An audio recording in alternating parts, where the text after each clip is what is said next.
Hey guys, it's the Bad Avenger, and I'm back again with another comic book haul. And I want to thank you for joining me on this event here. Got quite a bit of books, but we can go through these pretty quick. And a lot of these books, like me, I'm the dollar bin hunter and bargain hunter. So that's basically what I got. Some of these books, like this one here, Angela Della Morte.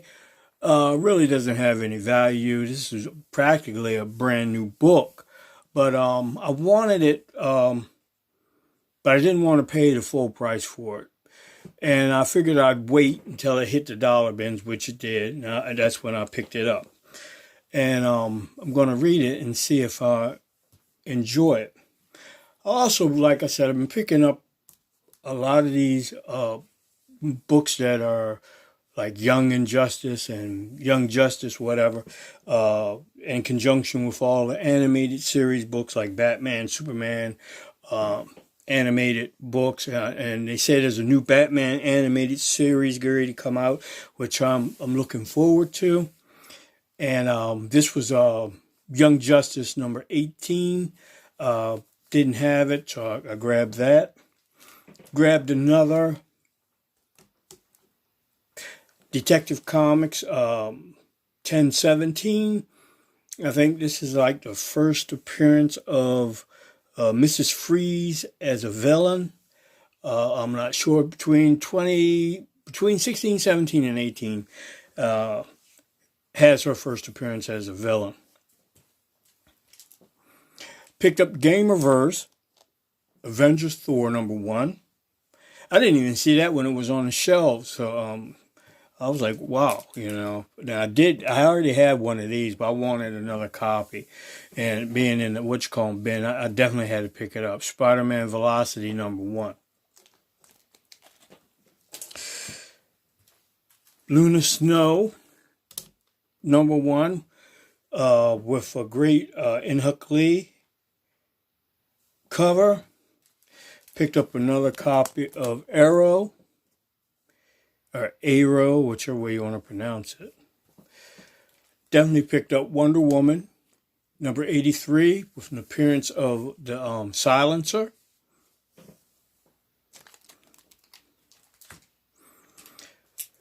Jonah Hex, number 21, with the appearance of Batwing, with Dan DiDio being let go from DC Comics.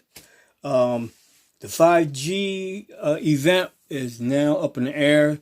It may still happen. We just don't know, or how they're going to retool everything with his departure.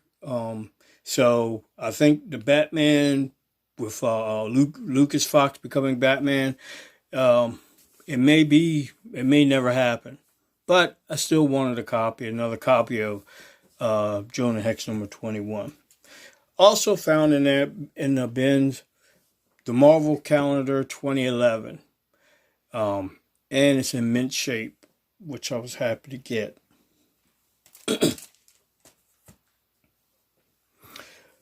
Another Young Justice. This is annual number 1.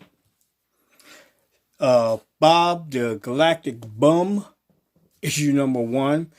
I got that just for giggles. Cinnamon, number 1 of 5, miniseries. 52-week 36 with a backup story by Adam Hughes of Power Girl. Picked up some Arthur Adams covers. X-Men Blue number 9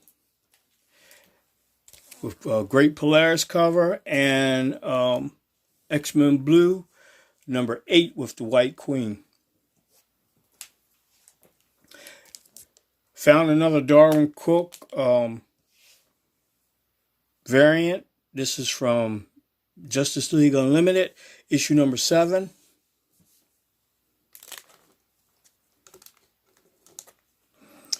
And this one I got just for the fun of it. I remember when this movie came out. Robert Townsend, comedian, producer, does a little bit of everything. even dances.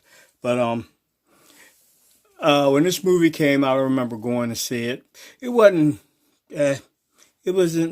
It wasn't bad. It was just a superhero movie from that time period, which they really didn't put as much thought into it like they do now with superhero comics. I mean, superhero movies. But it's the first issue. I figured I'd grab it.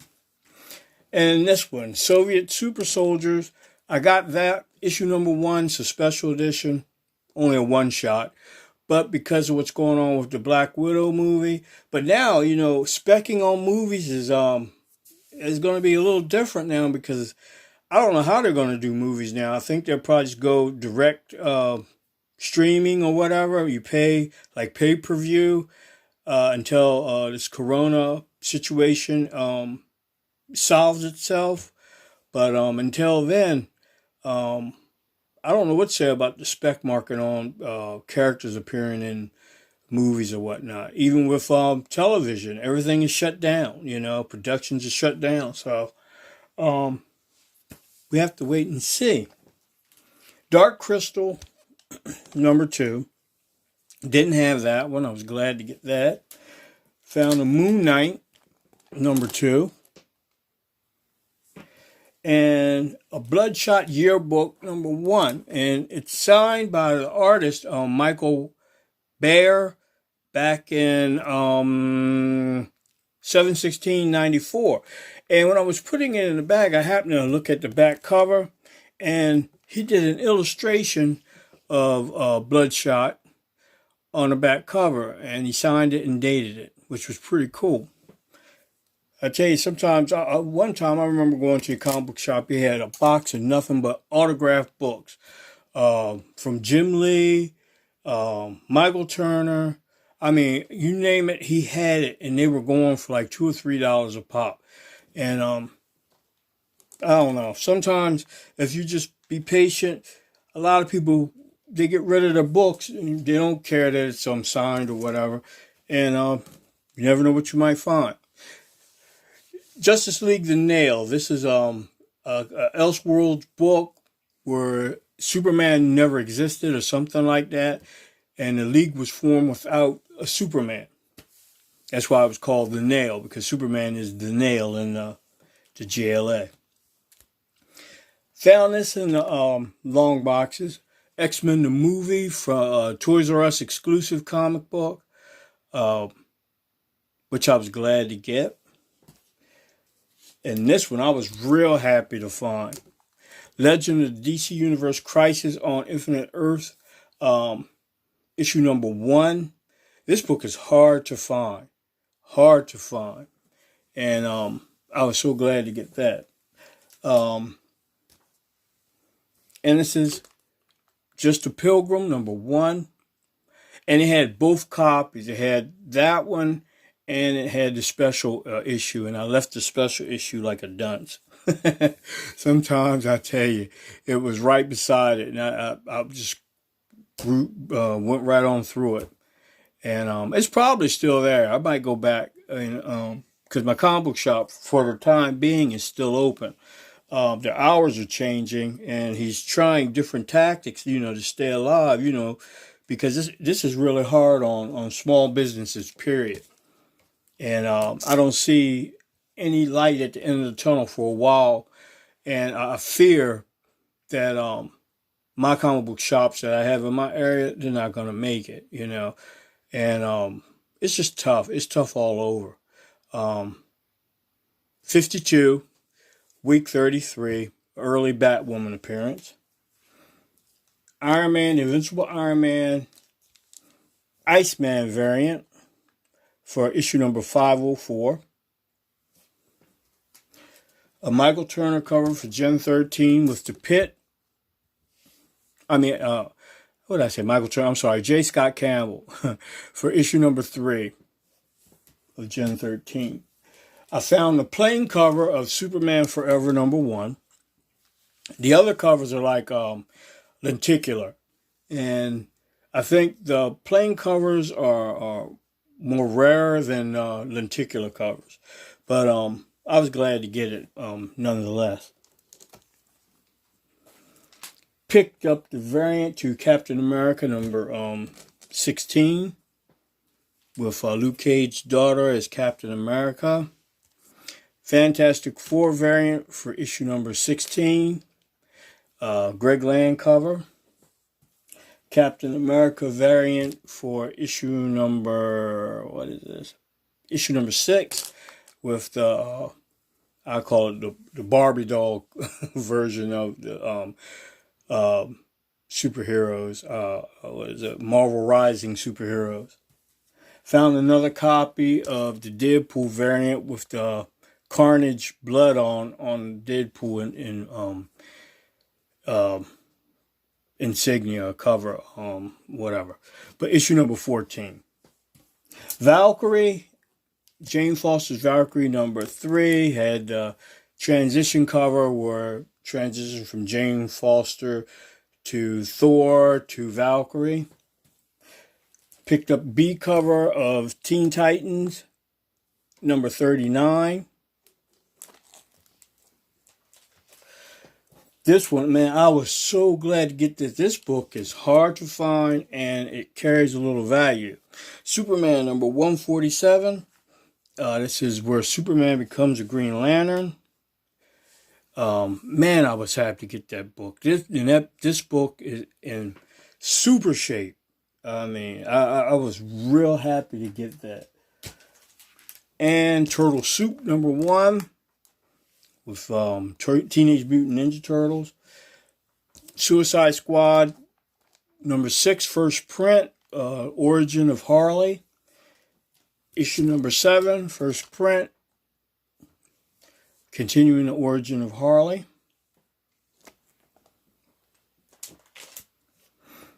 ICEMAN, I found another copy of ICEMAN number 3. I remember when I first started looking for this book, because the first person I heard about this book from was We Love Comics. He was the first one who brung up about, as far as that I knew, about Oblivion, Oblivion's first appearance. And for that, I guess that first year, I could not find this book. I had issue number 1, because I picked that up back in the day, but I never continued with the 4 issues. But I found it a couple months later, and it's been like that. Every time I turn around, I'm bumping into this book. Now, this book isn't perfect by any means. It's got a tick here and a little waviness at the top. But for $1, I couldn't pass it up. Along with this one, another copy of Web of Spider-Man number 70 with Spider-Hulk, first appearance of Spider-Hulk. And I found some old Archie comics. Jughead 187.